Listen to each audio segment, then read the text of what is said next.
Adnan, what's going on, good people? What's going on? We back at it again with the back at it again. I already know what you're thinking. You thought I wasn't coming back, huh? Mm-hmm. Yep. Y'all thought I was for to pull that little shebang, that little two-step, and never to be seen and heard again. But no, no, no, no, no. I had to tie up some loose ends. I had to, do my little 1-2, 1-2, and get into some things. But we back at it again. I told y'all we in there like swimwear. I told y'all thought fat meat was greasy, but guess what? It pops. So I'm super excited to be here with you guys. Where do we start? Well, first things first, how you feeling? How you doing? If you care to please share, put that down in the comment section, because we building community around here. We build community. This is a safe haven, safe space. Wherever you are, totally fine. So that's what we are doing around here. Now, remember, respect is a must around here. So don't get up in my comments being disrespectful, because it ain't above me to block your ass. All right. I believe in the ministry of blocking. I will block your ass. Now, with that being said, for me, it has been a whirlwind of changes. Y'all, we done came out of Mercury retrograde and then had the audacity to shuffle right on into Saturn return. I think Saturn retrograde. OMG. Now, Saturn is my main sign, which is Capricorn. Shout out to all the Capricorns. It is my sign's planet. And let me tell you, Saturn don't play. Saturn do not play at all. She is on your ass. So if you know, prayers is up, because I already know it's real out here. Massive changes is happening out here in the world every day. You can't call it, but if you do what you're supposed to do, if you do what you are supposed to do, if you stand in your truth, in your authenticity, if you stand on what is right, you stand 10 toes, stand on business, you will be okay. Now, if you are against your own struggle of progress, I want you to know it's going to get thick. It's going to get real heavy for you. So prayers are definitely up. And with that being said, let's go ahead and shift into welcome to the Eyam Queen Podcast, y'all. Woo, woo. Claps, claps, claps, claps, claps. Where we blend spirituality with practicality, healing with common sense. And you already know we doing it with what? A sprinkle of love, okay? Because around here we believe in therapy and prayer, sage, and Jesus, boundaries, and what? A good nap. Hand clap for the naps. If you grown and you ain't had a good nap since 87, I want you to know I'm with you. I understand, especially if you got kids. Ain't no good naps around this bitch. Now, I am your host with the mostest. It's your girl. Eyam Queen, aka AJ to a few, aka A Dub. We in the building. This is the space where we are going to give a good kiki. We gonna laugh, we gonna grow, and hopefully this aligns you where you were always meant to be and to become who you was always meant to be. So with that being said, let's go ahead and dive into tonight's subject, which is, I thought that this subject, I came up because it's part of my current journey and what I previously went through, and I thought this would be a great topic for us on the podcast. And tonight I wanted to discuss when the chemistry is strong, but the relationship is toxic.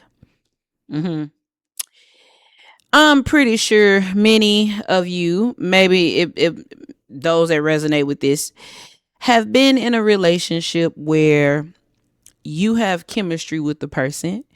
Y'all like each other. Y'all could be the best of friends, but the relationship is toxic. And those be the relationships that is the hardest to get out of, because y'all do have chemistry. Y'all do have a bond. But the relationship is just simply toxic because both of you guys have some growing to do. And I thought I wanted to unpack that a bit for tonight or today, whenever you watch this video.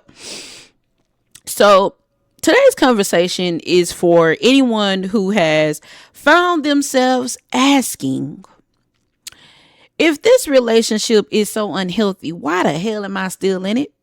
Like, why am I still here if the signs of toxicity is very much so present? And I thought this conversation would be, it would connect a few dots. And so I just think that it's necessary to talk about it, because a lot of people are, I, like myself, is going through a transitional period, and you could be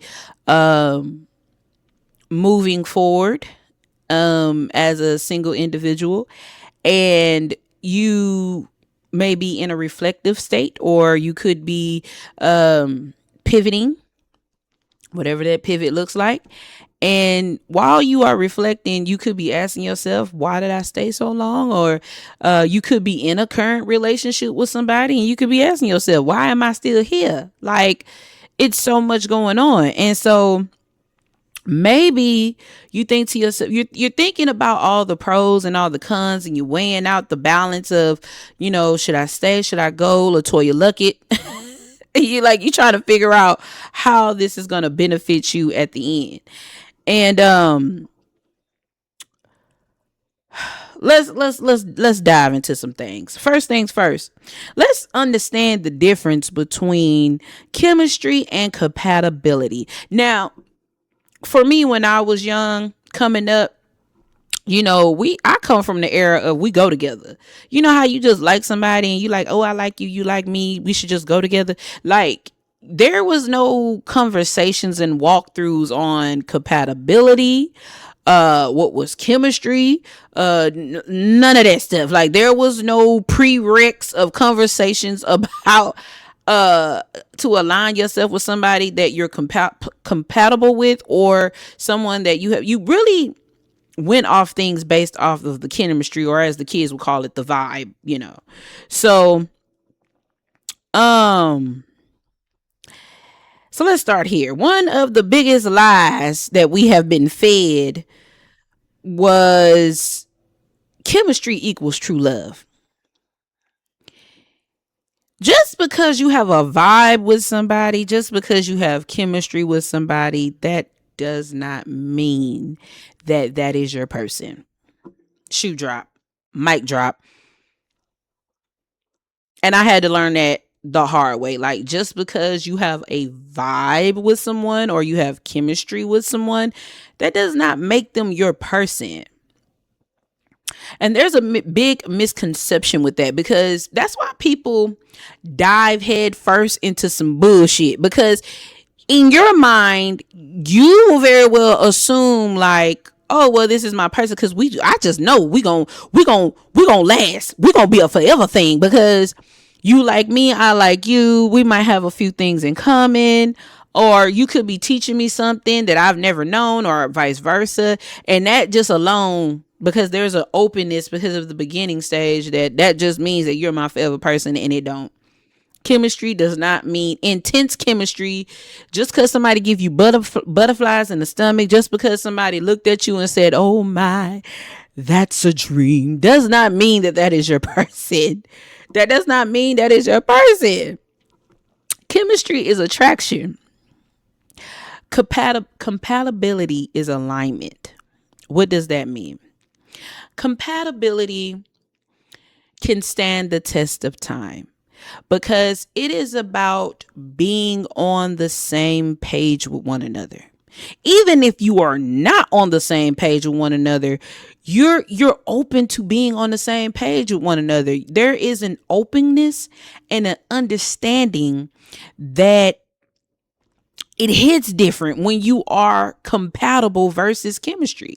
Chemistry is flight by night. Like you can have chemistry today and then by next week y'all can't stand each other. But what really stand the test of time is compatibility, because it's all about hitting different marks as individuals as you connect with each other. Chemistry is going to make your heart race. Chemistry is what's going to bring in the butterflies and the, oh, I just love this. The endorphins are high. Like you just getting a high off of life. You getting high off of your damn supply. And compatibility brings your nervous system to a peace.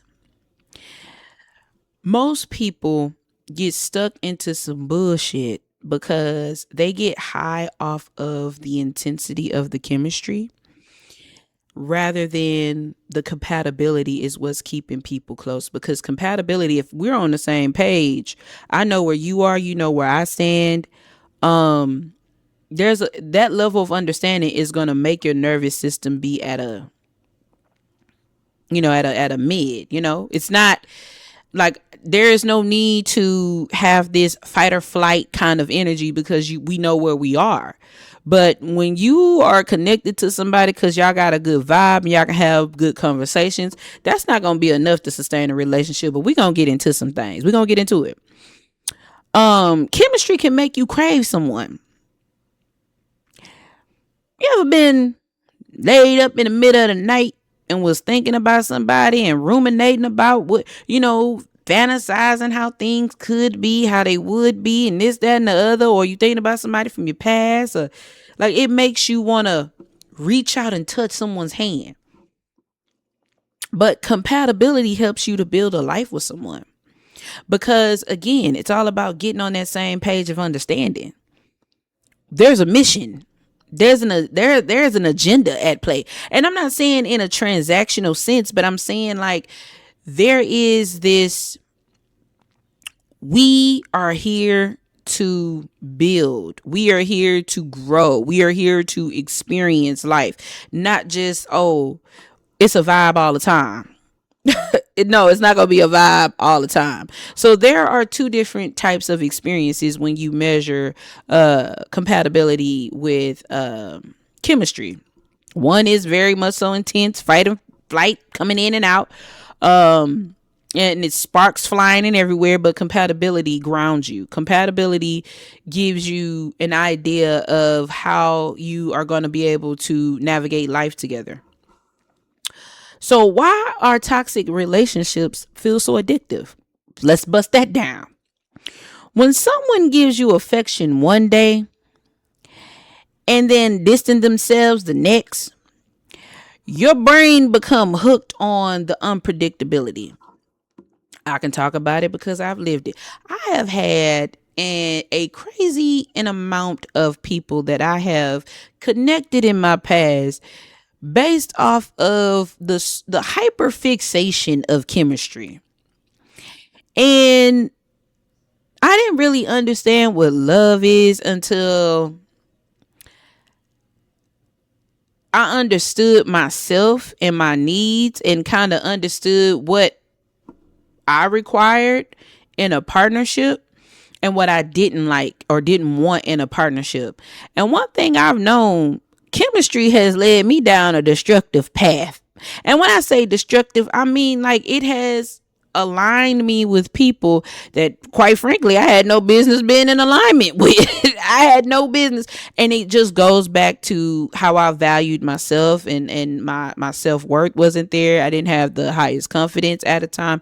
So you find yourself being drawn to the highs and the lows of the unpredictability of what comes with that experience. And it connects back to your childhood, where if you had a parent that was hot and cold, or they didn't show you consistency of love and affection or at all, if they didn't show you none at all, the odds are more than likely you're going to be you might grow up to be more of an avoidant.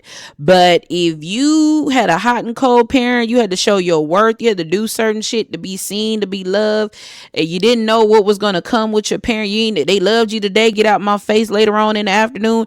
Like that is a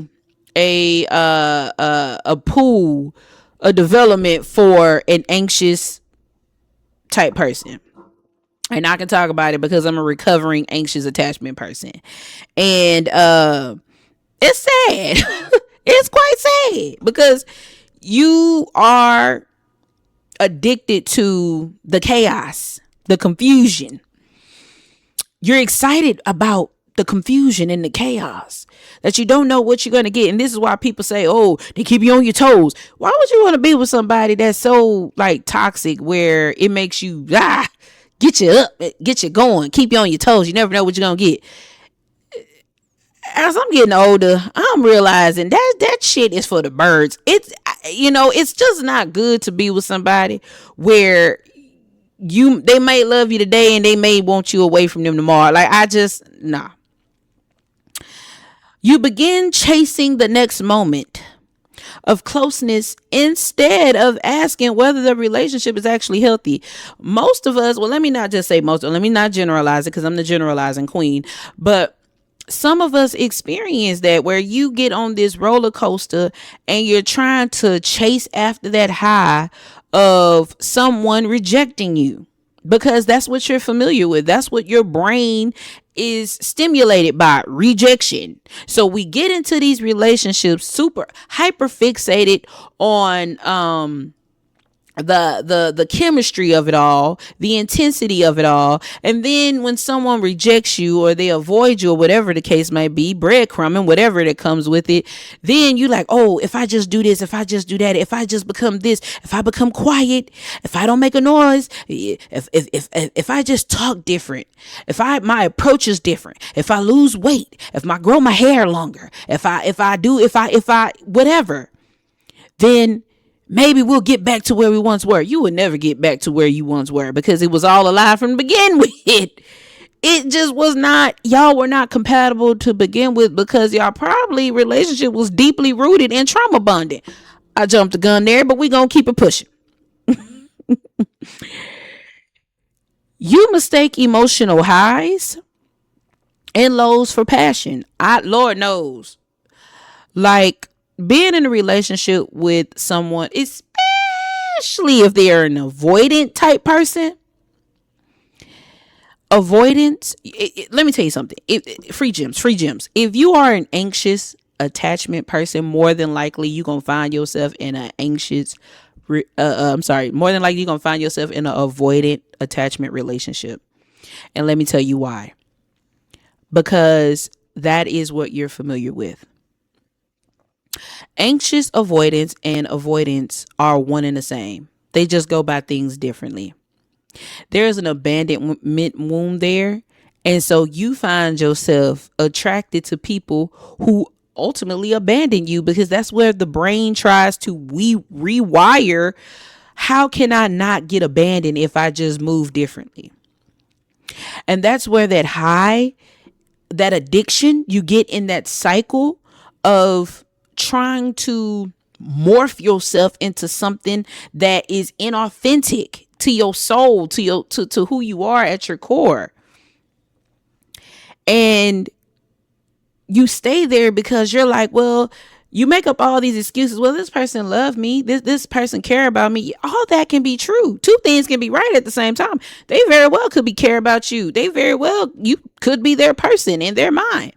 But if someone is incapable of holding emotional space for you, they don't have it for you, cuz. They ain't got it for you, cuz. And you just gonna find yourself on a rat wheel.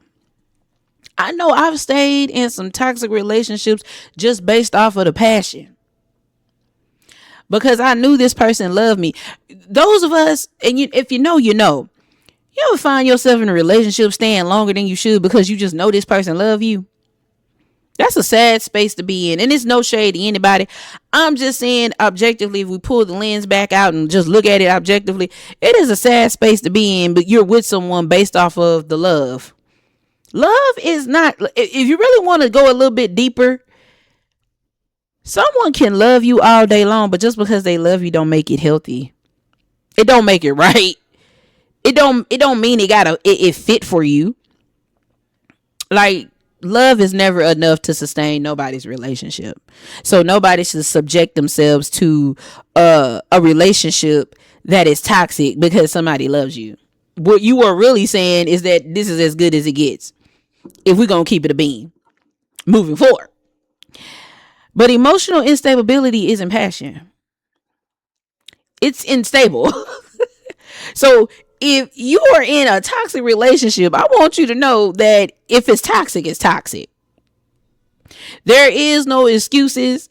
There is no, if you are dealing with someone who is incapable of providing you emotional space, if you're with someone who only is with you for the physical aesthetics, if you're with someone because there is a hidden agenda behind it, I want you to know, especially if it's self-serving to them, when you're dealing with, especially if you're dealing with an avoidant person, that person only cares about what they can get from the relationship dynamic. They're not looking to grow. They're not looking to expand. They're not looking to grow. An avoidant person, and this is not to villainize anybody, but this is just simply speaking truth. When you're dealing with an avoidant person, someone who shuts down emotionally, detached emotionally, they're not able to express themselves, or they may be emotionally immature or immature, period. That person is not going to be able to hold your space. They're not going to be able to take in all their, most of us, well, let me not generalize it. Some of us, when we say things like, oh, well, this person grew up this way and they didn't know how to love, so what made it your job to try to teach this person how to love?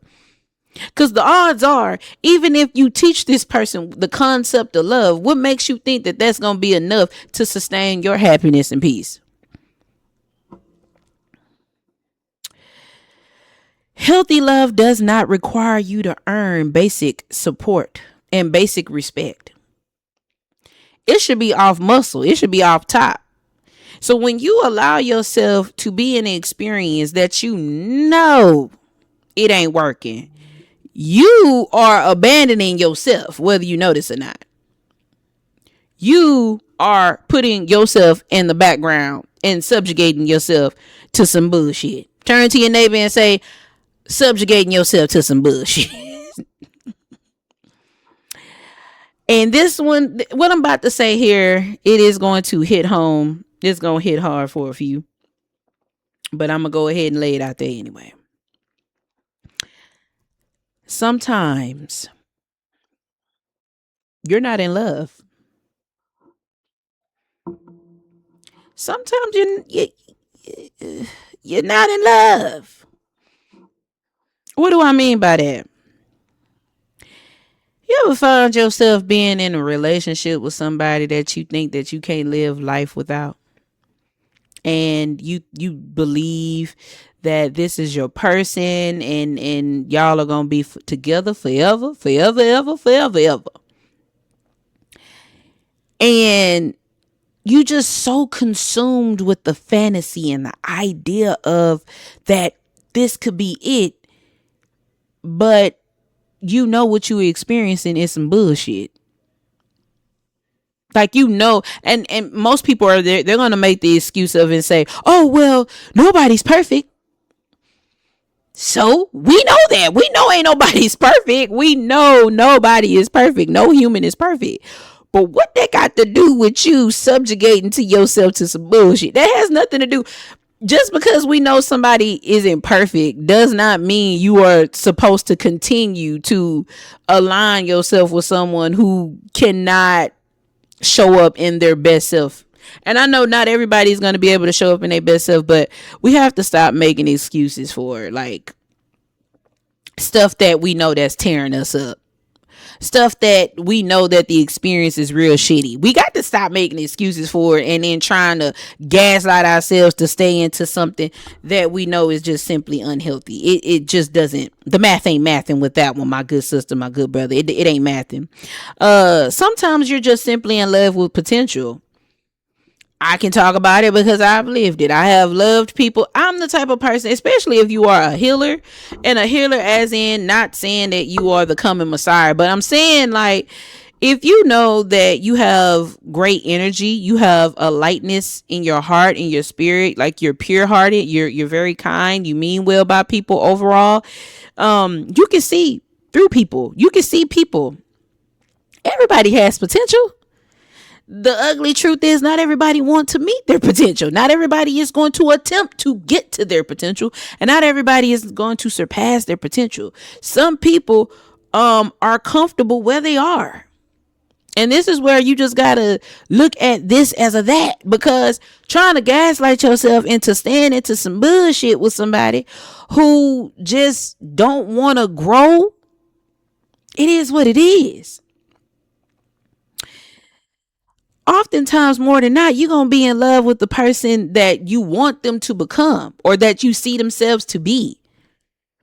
Doesn't mean they're going to get there. Doesn't mean that that is not your business, and you should not make it your business or your priority to see if someone going to meet their potential. Waiting around for somebody to meet their potential is like, what could I compare this to? I'm really trying to figure out what I could compare this to. Waiting for somebody to meet their potential is like waiting for wet paint to dry. Like you're waiting around for something that may, I mean, well, let me not use wet paint because wet paint can dry, but I'm gonna try to find an analogy as I go along, but it simply is just not productive to be waiting around for somebody to see if they're gonna grow into their potential. Because, and I get most of us that do that, we're hoping that the investment that we put into the person, into the relationship, we're hoping that we're gonna get it out. Yeah, I'm gonna keep putting this money in this slot, and something gonna come out of it. Yeah, something gonna come out of the wash, all right. Hurt, anger, a whole lot of mess gonna come out of it. You're in love with the version of them that only appears on their best days. I've been around people who has literally said shit like, "Oh, today was a good day. We ain't argue." Excuse me? Excuse me? We didn't argue not one time. Today's a good day. Is it? Okay. Why do you have to be with somebody and y'all have out of the whole year, out of the whole experience with that person, good days are as few as many? Like a what? What? Like, and then you're hoping that the good person will come out, and then you just hold you got your cup in hand. You're like, please, sir, please give me some more of your good energy. What? Meanwhile, you are ignoring who they are consistently showing you. If it's a duck, it's a duck. If they're choosing to not grow and be abusive, manipulative, avoidant, whatever they choose to be, you have to consider that. You must consider that, because again, people will bleed on you. And they'll bleed on you, and they're not going to go tell you to clean up. They're not going to go get you a towel. They're not going to help you to repair the damage that has already been done. Some people will bleed on you and walk over you. So the best thing for you to do is to really figure out whether or not you got the time, energy, the space, the capacity for this person. Because once people show you who they are, you already know. Believe it. Love should not require you to rewrite someone's character in your imagination. Most of us live in fantasy land. We waiting for what's that? What's the fantasy island with that little person? The plane, like, like you living in fantasy island. One day we're gonna get. You remember that? I don't know if y'all ever seen that movie with Love Got to Do with it with Angela Bassett and Lauren Fishburne in it, and that part was she got her ass beat to a bloody pulp, and had the audacity to tell her friend, "It's all right. We gonna get on the same page." I mean, he been stressed out. Da da da. Ma'am, you are like talking with blood in your mouth. Sorry for the graphics, but excuse me, holding out for hope for somebody to be better. That's not your job. That's not your job. That is not your job. That is not even your responsibility. You owe it to yourself. And I'm not saying that you have to forget everything else. Don't nobody else matter. But you should prioritize your experience. You should prioritize yourself, because ultimately this is something that you have to live with. This is a decision that you have to figure out what works for you, because trust and believe that person on the other end, they're doing it for themselves. So you should not try to revision or revise somebody's character in your head and then hope for the best that maybe it'll happen one day. That's a waste of time and energy, if you ask me. Believe consistent actions more than beautiful promises. You have a lot of people that'll come to you with pillow talk. Yeah, we're going to do this. We're going to do that. We're going to do this. We're going to do that. We're going to do this and we're going to do that. But ain't no moves been made. Just a whole bunch of promises and no action. If that is your experience, I'm going to tell you now, get out. Get out. It's not, and I'm not trying to be shady. I'm not trying to be mean. I'm not praying on nobody's downfall or relationship.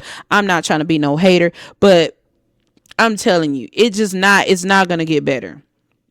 It's not going to change. The only time, and people, I've had many conversations with people and they'll say, well, what about if they find somebody better? Let's keep it a bean here.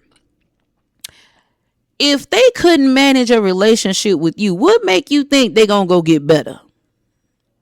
And I know you can't see it because love just takes, I'm not saying this not to be negative, but sometimes love just takes space of common sense. Let's just come at this like analytical, logistically. Let's come from it from a logic standpoint here. If they could not manage a relationship with you, what make you think they are about to somehow have a better experience? Especially if you are a person who is willing to grow and understand life. Honey, baby, boo boo, they not about to climb high, because if that was the case, the relationship would have worked with you. And to some of y'all might be thinking that I'm glazing and that I'm over here bigging up you, but I'm being honest. People attract their unhealed selves. They align with their healed selves or their unhealed selves. So wherever you are in your individual journey, that's where you're going to attract. If you are an avoidant person who detaches from their emotions, you're going to align with someone who is going to challenge you to dig deep. You're going to align with someone who is going to challenge you to express and to feel. And the lesson on their part, you're teaching them to prioritize their feelings and their emotions because of that abandonment wound. Everybody's trying to work out their abandonment wound. If you went through an abandonment wound, and people that, especially avoidants, have a bad habit of doing this. Hop, skip, jump around because y'all go through this cycle of rinse, wash, and repeat. Let me get close because I want to get close, but I don't trust nobody. So I can't get close. I can't allow myself to get too close because you're going to leave me anyway. So then let me sabotage and then create some bullshit so I can push you away because, man, I need great release to be alone because this is too much for me, but I really do want to be with somebody. The cycle just continues to perpetuate itself over and over and over.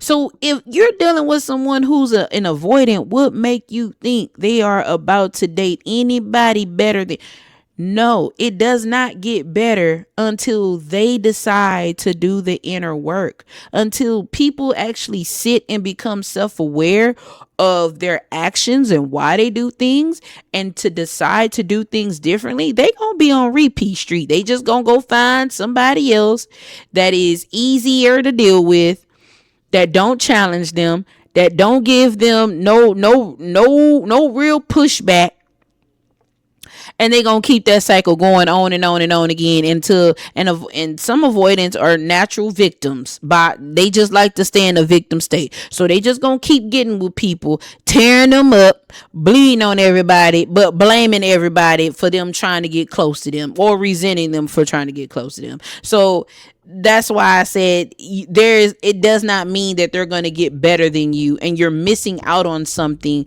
because you feel like if I let go, then the odds of me, they're going to go and they're going to go be happier with somebody else. No, they're not. Because the key of happiness is learning how to sustain your own happiness. The key of happiness is to sustain your own happiness first. That's why some people, they get in relationships and they be miserable because they just naturally miserable people. They're insufferable people. So, but that's a whole nother topic for another day. Anywho, so ask yourself these questions here. Instead of asking why I can't stop loving them, why they stay on my mind, ask yourself, do I feel emotionally safe? Can I be my authentic self? Do I trust their actions? Is the relationship helping me grow or is it keeping me anxious? Am I chasing love or am I receiving it freely? The answers are going to hurt. But it's better to take the band-aid off than to walk around with a band-aid that no longer covers the damn wound. The wound is infected at this point. And you gotta go in and you gotta do some antiseptic healing. You got to go in and clear it out if you want a better experience. So it's not gonna get better until you choose better, ultimately. That's just the sad but honest to God truth. It's not going to get better for you until you choose better. And whatever that looks like for you, there is no rule book. Healing is not linear. So at the end of the day, you have to figure out what works for you. But certainly not holding on to some bullshit. Y'all gonna hear me say that a lot because the truth is holding on to bullshit is holding you back. Honestly, you blocking your blessing. And some of y'all may not know this, but from a spiritual sense, and I know we Westerners was raised as backwards to believe that we're physical form first over spiritual, but really we're spiritual beings before the physical aspect comes into play, right?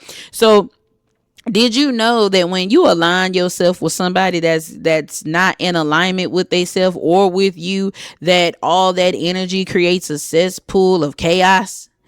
Like many people be trying to figure out why they have money issues. Well, because you're out of alignment and the person you are aligned with is out of alignment. You try to figure out why things are going disarray because you're out of alignment. You're not aligned with yourself. You're not aligned with God. You're not aligned with whatever your spiritual beliefs are. You, especially if you're a manifest person, I can't tell you how many times I have had people over the years. Oh, I'm trying to pull this in. I'm trying to draw this new job in. I'm trying to draw in this opportunity. Okay, how you gonna do that when you are aligned with people that are not serving your best interests? How are you going to do that with people who are low-key your haters? How are you going to do that when you are not protecting yourself against people? If it affects one aspect, rule of thumb, free gem, rule of thumb. If one thing affects one aspect of your life, it's going to affect all aspects of your life. So if you're in an unstable relationship, your money is going to be unstable. Your peace is going to be unstable. Everything in your life is going to go to shambles. And that is the honest to God truth. So until you're willing to do the work, I don't care if you call. I don't care who you call. I don't care if you call your counselor. I don't care who you speak to. If you're trying to go things in a roundabout way, I'm telling you, you going to find yourself in a circle of hell. So the best thing for you to do, again, is to figure out what works for you.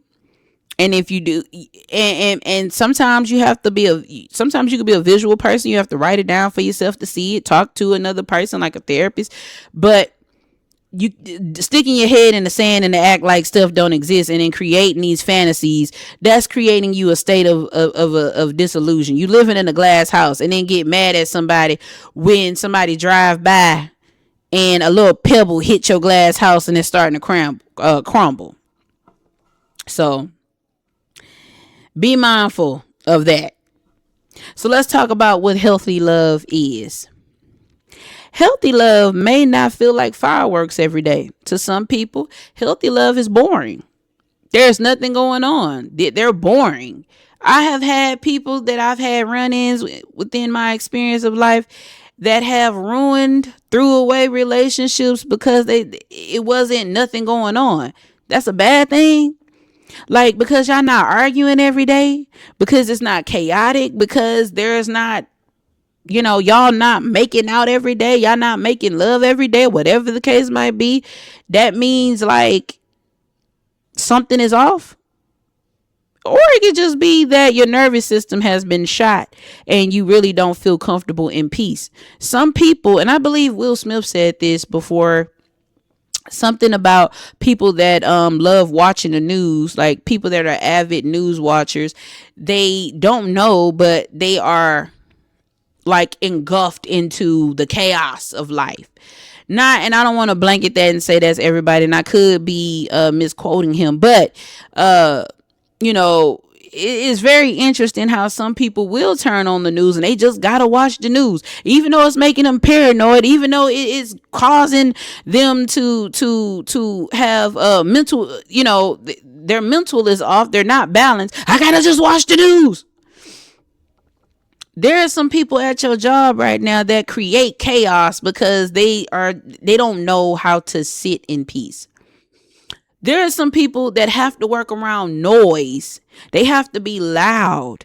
It's some people that just cannot just sit, because then all the dark shadows from the back of their head start coming to the forefront. You ever met somebody that talk a lot? And I'm putting on my psychology hat here. People that talk a lot, that don't understand a period or a comma, they do that because they like to escape their thoughts.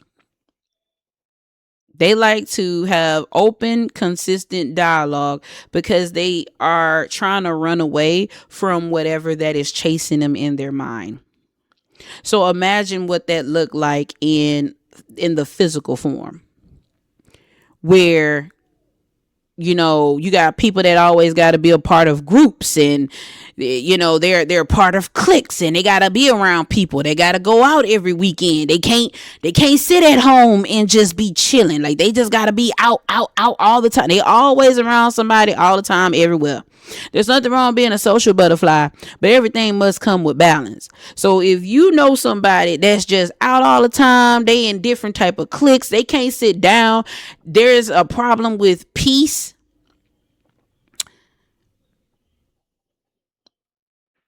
They may like chaos. They may not know they like chaos. They may not know they're a chaotic person, but take it what I said with a grain of salt. Sometimes it feels like peace. Sometimes it feels like consistency. Sometimes it feels like someone who keeps their word. And we're talking about healthy love, what it looks like, what it feels like. And if peace feels unfamiliar, it doesn't necessarily mean something is missing. Like I said, like, if you have a shot up the hell nervous system, you ain't gonna know how to sit in peace. You gonna always try to find for the shoe to drop, because that's all you know. Especially if you come from a toxic home environment. If all you know is chaos, that's what, more than likely, that's your function. That's how you know how to function. You don't know how to function when it's quiet. Something is off. Something is missing, because ain't nobody run. There's no fires to put out. Nobody's running around with their head cut off. It may simply mean your nervous system is learning what safety feels like. What I'm learning in my current stage of life is I want safety. And not saying safety as in, protection. Of course, I'm a woman who does not value safety as a woman, but I'm saying in terms of getting to a place of feeling safe in my body, feeling safe in my experience, and not hoping and praying somebody to come and save me from myself. Not making it somebody's responsibility to save me from myself or save me from my experience. I want to experience an equal experience with a peer. I want to experience compatibility where we both understand each other. We both know what we want. We both know how we want to go by it, and to support each other in that regard. But also being able to hold space for one another and being transparent and open to growth, whatever that comes with the experience of life. And having a consistency there to always wanting to show up for one another in that way. I want the level of safety that aligns with peace. I want the level of peace that aligns with consistency.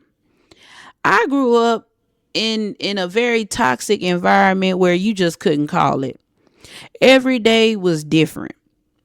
And it made me very much so hyper independent. It made me anxious.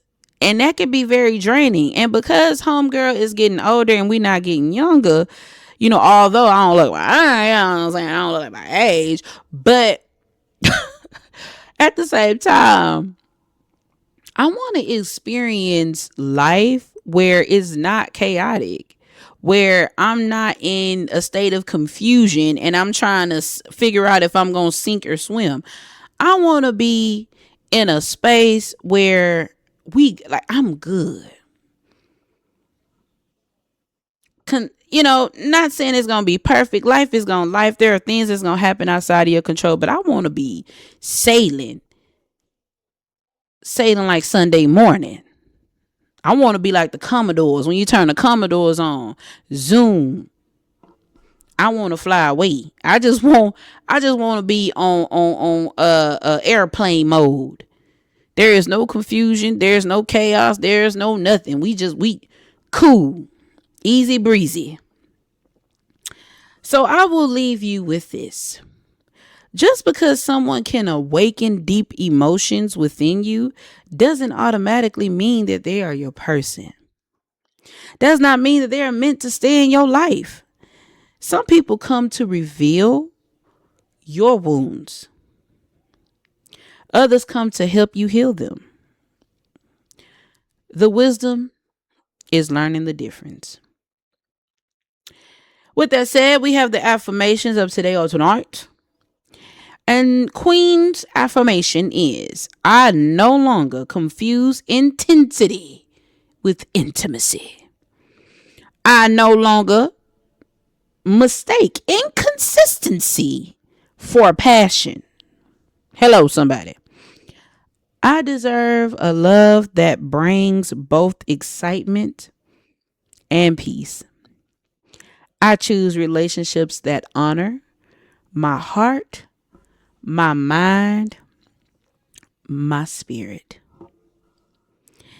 So with that being said, y'all, I hope y'all take a screenshot of that and carry that, took that with y'all on y'all journey. We pray that everything work out in the way that you wanted to go. Cause hey, it can't go no other way. Can't go no other way. And lastly, I want you to know that you can't love nobody if you don't love yourself first. So thank you for joining me on the Eyam Queen Podcast. And if this episode spoke to your heart, please share it with a neighbor, a friend. Put it, hit that notification as a reminder that you are not alone. And don't forget to subscribe leave a review or leave a comment and join me as we continue to heal, grow, and choose ourselves. Until next time, remember, a relationship have incredible chemistry and still be completely wrong for your soul. Your peace is more worth than temporary passion. Peace, peace.